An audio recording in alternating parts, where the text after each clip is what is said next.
Welcome to SUAANGAN. I'm your host, Marjorie Bates. On today's program, we'll speak with an elder from Sigachik, Northwest Territories, Frederick Blake Sr., as he talks about dog mushing long ago. We hope you enjoy our program.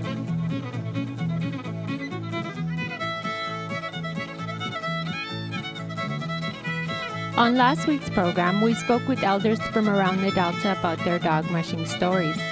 First, we spoke with Peter Kay, an elder from Fort McPherson.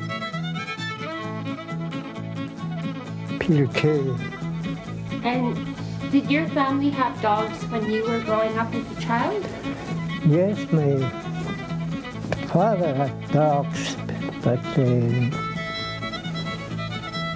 when I was growing up, all I was here was school just 3 years, and I came back when I was young. Didn't learn much because I think it was... Charlie Vaneltsi is also an elder from Fort McPherson, and he told us about dog mushing long ago. All my life, raised up a dog keeper. Okay, what kind of dogs did your family have? Oh, we had big dogs, they're husky dogs, but they're bigger. Big dogs, not like these racing dogs they have. I just shared one team with my dad when I was growing up. Later on, my mother raised dogs for me, but we just shared that one team, my family. Richard Ross Sr. is a dog musher from Aklavik. He's had dogs for over 50 years now. I loved dogs, and over 50 years ago, that's all there was for transportation, eh? So that's why I got into dogs. Did your family always have dogs? Yeah, everybody, the whole Delta, I guess, had dogs. Only way of transportation, eh? And people had dogs, so everybody, the whole Delta. How long do you think you'll have dogs? Till I die, I guess. We also spoke with Frederick Blake of Sigachik.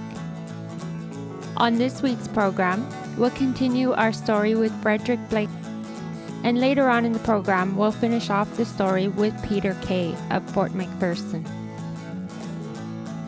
First, we'll speak with Frederick about dog races long ago.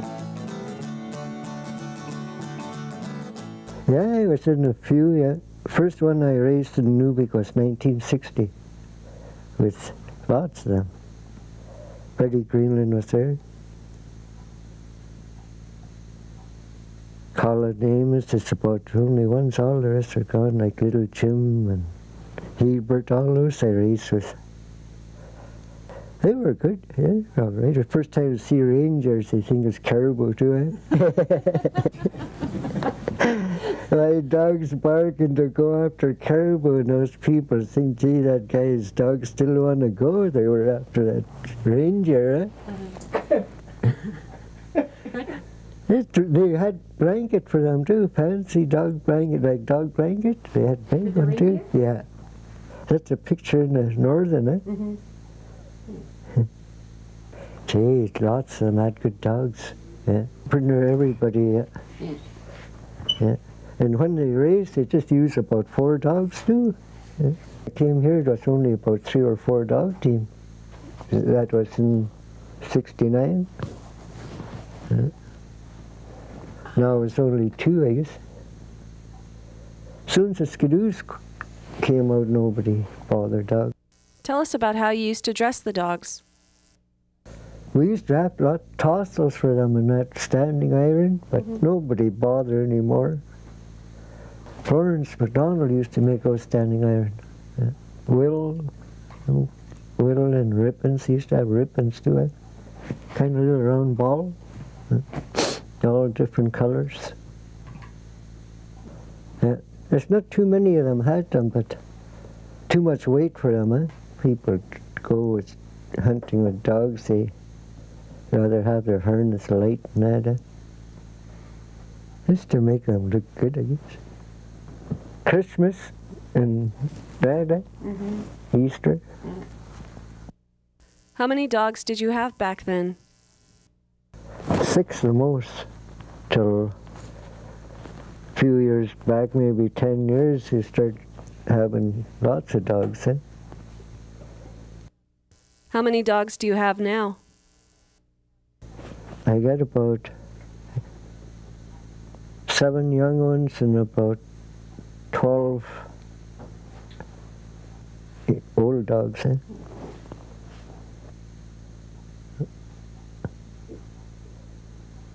Dogs run away from me, all right, but you know, 10 dogs run away from me up this way, and jeepers cold. I want to turn back too, and I just think I might get tangled up. I walk about 4 miles up, and this road go 20 miles. Next thing, they're coming back.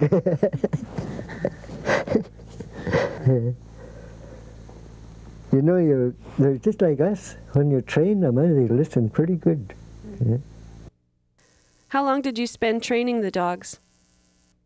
Jeepers, not really that long, some of them. You know, if you talk to them since they're pups, then they're easier to train. Yeah, those true. Yeah. You got to train them from when they're small. You talk to them, it's just like us. They got to eat to go. Yeah, yeah. And they listen pretty good, especially when you're trapping. Yeah, when you're trapping, it's like now we have dogs. We have hard time with them. They want to go. It's not like years ago. Stop your dogs, take a walk. Now you're going to have to run after them. Even that is no good. But I had lots of fun though racing. We had some good races with Jojo, Eddie. Yeah, this one time me and Richard, our dogs, just coming like this. Dogs wouldn't pass them. Last minute. We'll be right back with more dog mushing stories from Sigachik, Northwest Territories.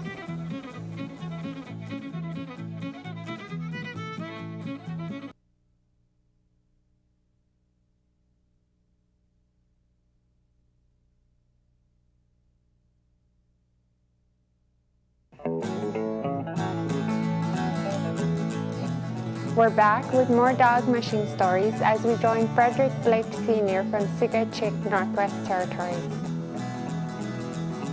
Did you race long ago? Yeah, there was, when I raced in Nuvik, those guys had pretty good dogs, all of them. Little Jim, Isaac, all those guys. That's difference, yeah, big difference. They could go fast now, train them to go fast, but if you put a load on them, they wouldn't go very far. But years ago, when you used to train them for a load, you could go 70, 80 miles with one day. My camp is 80 miles. I have to camp once with dogs. Used to, yeah. Oh, we always look after them good, like put spruce boughs under them. You know, try to keep them warm too, Got to look after them good, Yeah. Make sure there's always no ice on them. And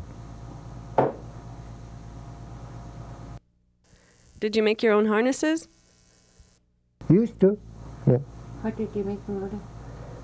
You make them out of webbing and moose skin, Sew the moose skin on. Yeah. People had go harness, leather harness. Yeah, we watch our dad and then we do them ourselves. Tell us about traveling with dog teams long ago. That time, Philip wondered that when he was small, you know, in May when bears come out, I guess he took a couple of his dogs out and they chased that bear. It was the mother bear, chased those dogs. He ran right into my dad's team. He couldn't shoot it. There was dogs fighting with it. Philip was sitting in the sleigh. He must have been scared. He got in there and he got, you know, I guess they surround him, those dogs all tangled up, and finally got a chance to shoot it.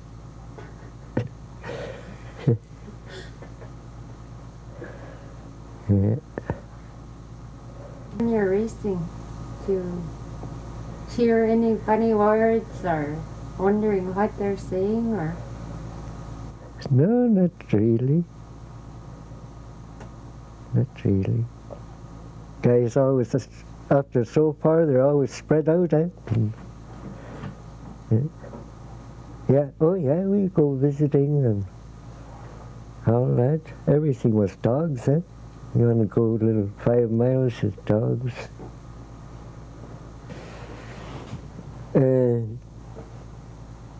My grandfather on my dad's side was Northwest Mounted Police, eh?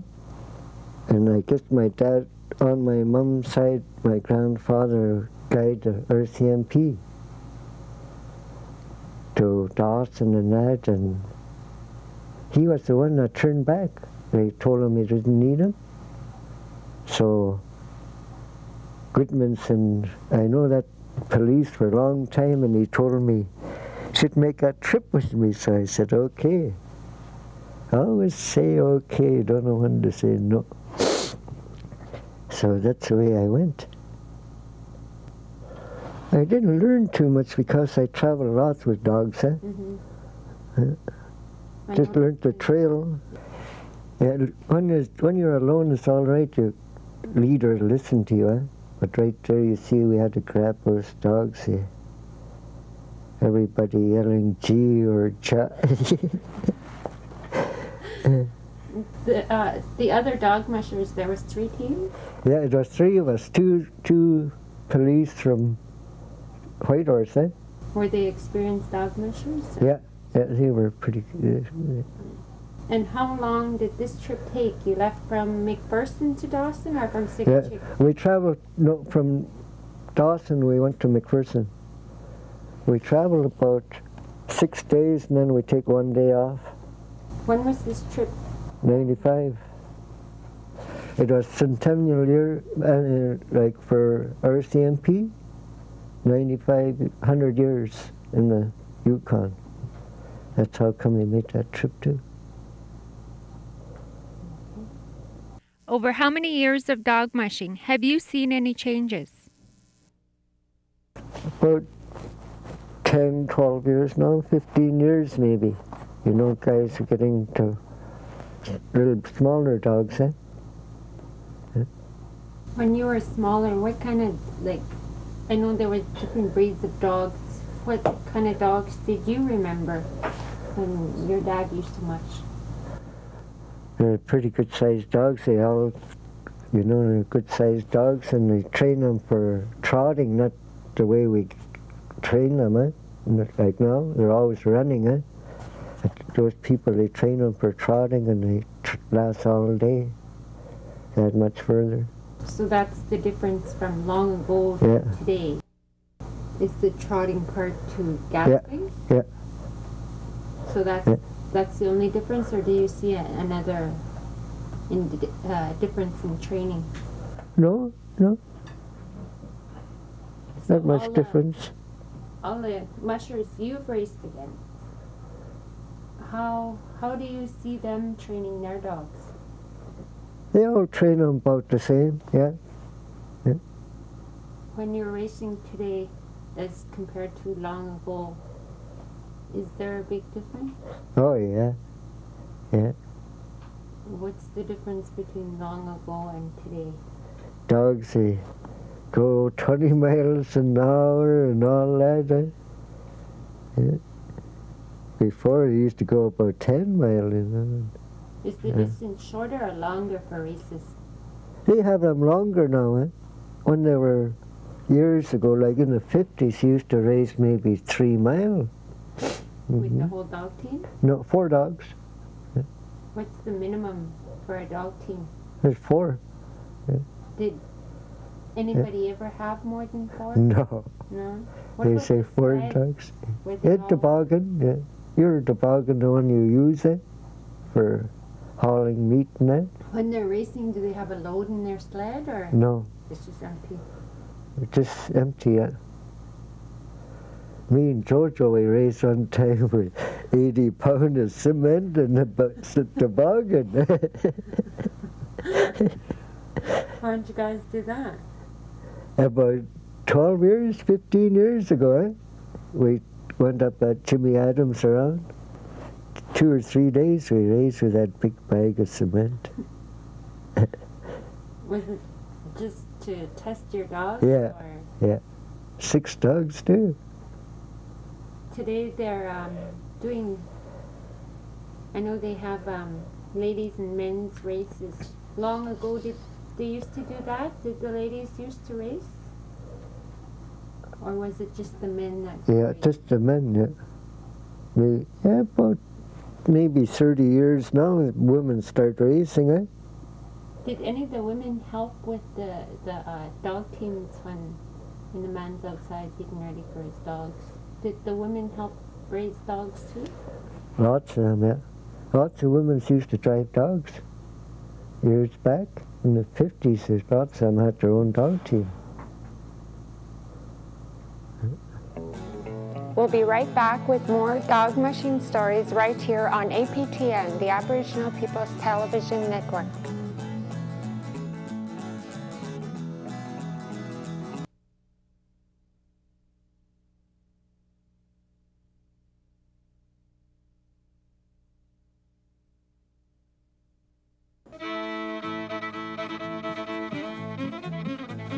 We're back with more dog mushing stories as we speak with Frederick Blake Sr. of Sigachik, Northwest Territories. Later on, we'll speak with an elder from Fort McPherson, a Pedlik Gutchin elder, Peter Kay, as he talks about dog mushing long time ago. How many years of racing did you do? Since first race I was about 16. So that'll be about since 57. Raced around McPherson with those guys, They're all gone now. 4 dogs. Peter Kay is still over there. Was there a reason they had only 4 dogs, or? Yeah, just play around, Yeah, some of them they had 6, 7 dogs, but they just 4 dogs, they say, so some of those guys are big too,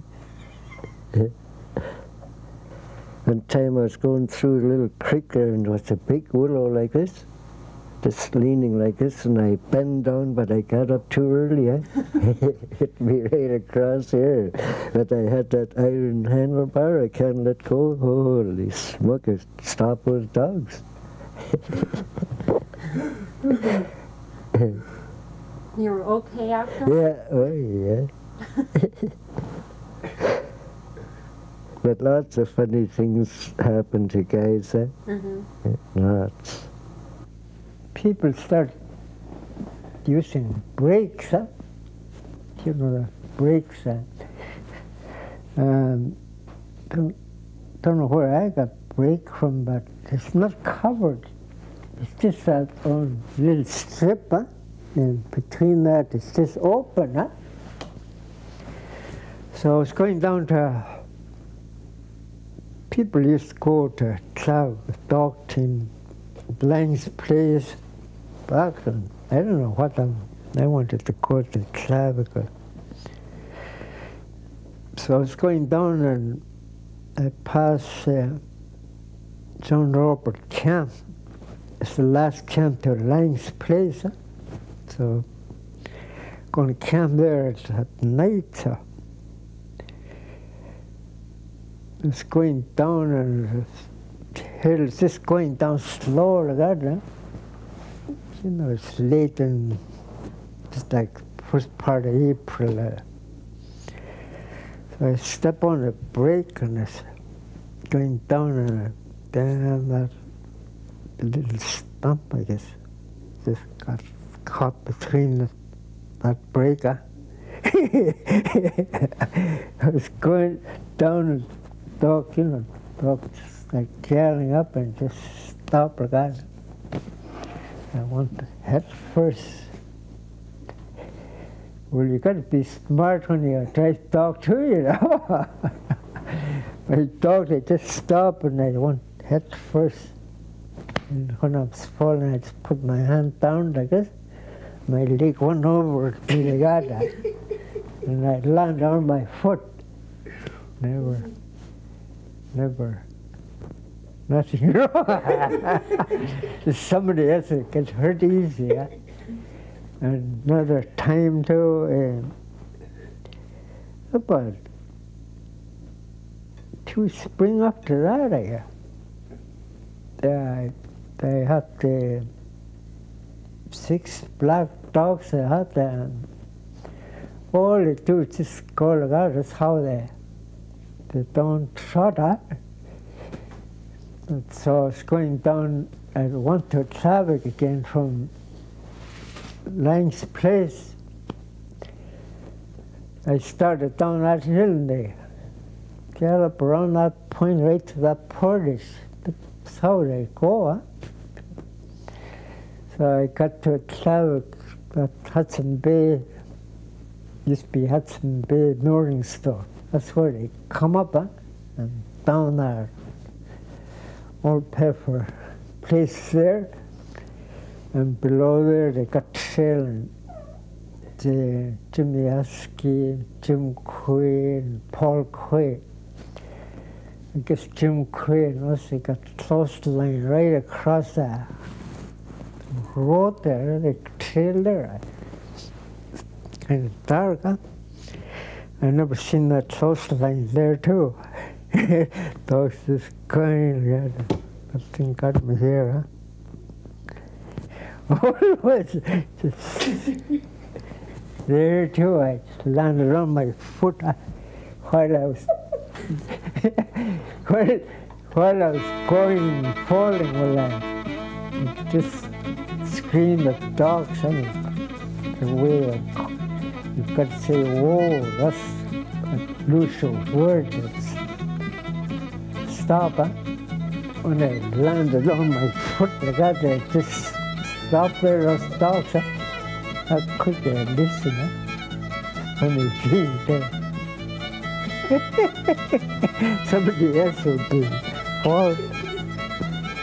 Just twice there. That was our program for today. Thank you for watching SUAANGAN. I'm your host, Marjorie Bates, and we'll see you next week.